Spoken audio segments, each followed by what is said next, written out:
గ్యాల్గోటియా university. ఎక్కడ చూసినా ఈ యూనివర్సిటీ నేమ్ చాలా వినిపిస్తుంది. ఎందుకో తెలుసా? మొన్న చేసిన గలీజ్ పనికి వీళ్ళ మర్యాద, వీళ్ళ రెస్పెక్ట్ మొత్తం గంగలో కలిసింది. ఈ యూనివర్సిటీ ఏం చేసిందో తెలుసా? చైనా రోబోలని తన సొంత ఇన్నోవేషన్ అని చెప్పి, మేమే సొంతంగా తయారు చేశామని చెప్పి ఏఐ సమిట్, మొన్న జరిగిన ఏఐ సమిట్లో పరువు పోగొట్టుకుంది. ఆ రోబోని చైనా నుంచి తెచ్చుకొని మేమే తయారు చేసామని చెప్పి దానికి ఒరియన్ అనే పేరు కూడా పెట్టినారు. చూసారా? అస్సలు వీళ్ళ ఓవర్ యాక్షన్ కాకపోతే అదేదో చైనా నుంచి తెచ్చుకున్నాం అని చెప్పి ఇలా మనం దీనికంటే ఎక్కువ ఫ్యూచర్స్ ఉన్నదాన్ని తయారు చేద్దాం అని ఒకవేళ మోటివేషన్ ఇచ్చింటే కూడా సరిపోయేదేమో ఆ యూనివర్సిటీ వాళ్ళు. అలా చేయకుండా అక్కడి నుంచి కొనుక్కొని వచ్చి ఇక్కడ మేమే తయారు చేసామని చెప్పి ప్రజెంటేషన్ ఇచ్చారు. ఆ టోటల్ సమ్మిట్లో మన సెంట్రల్ గవర్నమెంట్ ఈ గ్యాల్గోటియా యూనివర్సిటీకి చాలా ఇంపార్టెన్స్ ఇచ్చింది. ఏకంగా మన కేంద్ర ఐటీ శాఖ మంత్రి అయిన అశ్విని వైష్ణవ్ గారు ఈ గ్యాల్గోటియా యూనివర్సిటీ తెచ్చిన రోబోని ప్రమోట్ కూడా చేశారు. మామూలు సోషల్ మీడియాలో ఒక పోస్ట్ కూడా పెట్టారు. అంతలా వాళ్ళని నమ్మారు.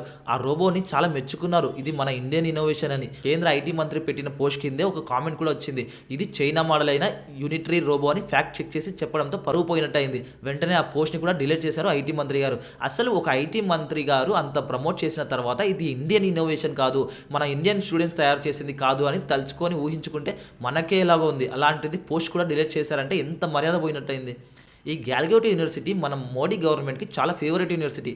గతంలో ఈ యూనివర్సిటీ వాళ్ళు మోడీ గురించి అందరికీ తెలియాలని మోడీ ఎగ్జిబిషన్ పెట్టి అద్భుతంగా ప్రజెంట్ చేశారు, అద్భుతంగా చూపించారు.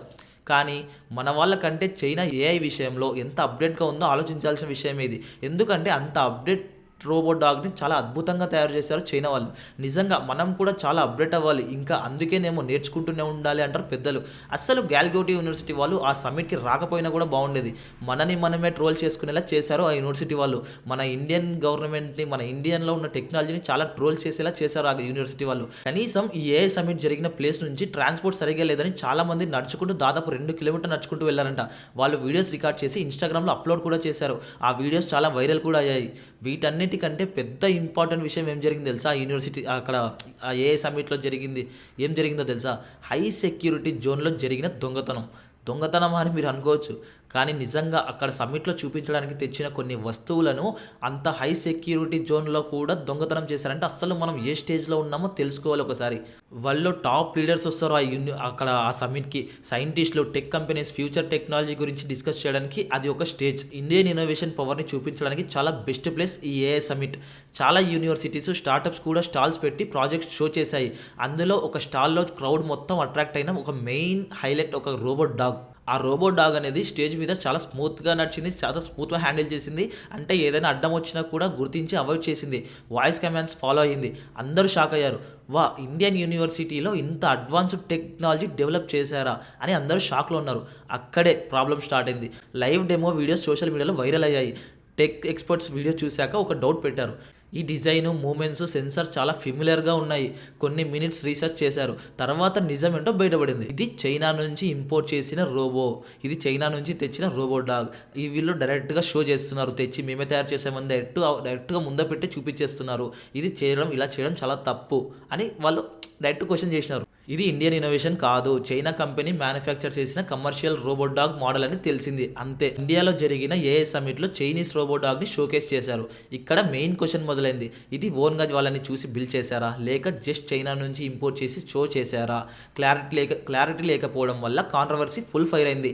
ఇండియన్ ఇన్నోవేషన్ అని షో చేసి చైనీస్ ప్రోడక్ట్ యూస్ చేయడం కరెక్టేనా?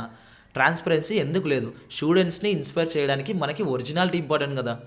చాలామంది చెప్పారు టెక్నాలజీని ఇంపోర్ట్ చేయడం, టెక్నాలజీని కాపీ కొట్టడం తప్పు కాదు, కానీ చైనా వాళ్ళని తీసుకొని వచ్చి మేమే తయారు చేసాం అని చూపించడం చాలా తప్పు అని క్వశ్చన్ చేశారు. ఇండియాలో మేక్ ఇన్ ఇండియా అనే స్లోగన్ స్ట్రాంగ్గా ఉంది. సో పబ్లిక్ ఎక్స్పెక్టేషన్స్ హై ఉంటాయి. అందుకే కాంట్రవర్సీ పెద్ద ఇష్యూ అయింది. మ్యాటర్ అనేది వైరల్ అయ్యాక ఆఫీసర్స్ రియాక్ట్ అయ్యారు. క్లియర్గా వార్నింగ్ కూడా ఇచ్చారు. ఓన్గా డెవలప్ చేయని టెక్నాలజీని ఓన్గా ఇన్నోవేషన్ లాగా డిస్ప్లే చేయకూడదు అని. రిపోర్ట్స్ ప్రకారం స్టాల్ని వెకెట్ చేయమన్నారు. ఈవెంట్లో చాలా స్ట్రిక్ట్ మెసేజ్ కూడా ఇచ్చారు. ఇన్నోవేషన్ అంటే ఒరిజినాలిటీ అలాగే హానెస్టీ ఉండాలి. ఇంత మొత్తం జరిగిన తర్వాత అప్పుడు యూనివర్సిటీ సైడ్ నుంచి క్లారిఫికేషన్ వచ్చింది. మేము తయారు చేశామని క్లెయిమ్ చేయలేదు, స్టూడెంట్స్ లెర్నింగ్ పర్పస్ కోసం రోబోట్ డాగ్ కొనుక్కొని డెమో ఇచ్చాం అని ఎక్స్ప్లెనేషన్ ఇచ్చారు. బట్ ప్రాబ్లం ఏంటంటే ప్రెజెంటేషన్లో క్లియర్గా మెన్షన్ చేయలేదు. ఇది మేము తయారు చేసాం, ఇది అక్కడ నుంచి చైనా నుంచి తీసుకొచ్చామని కరెక్ట్గా మెన్షన్ చేయలేదు. ఇది యూనివర్సిటీ క్రియేషన్ అని వచ్చింది. ఈ చిన్న కమ్యూనికేషన్ మిస్టేక్ బిగ్ కాంట్రవర్సీగా మారింది.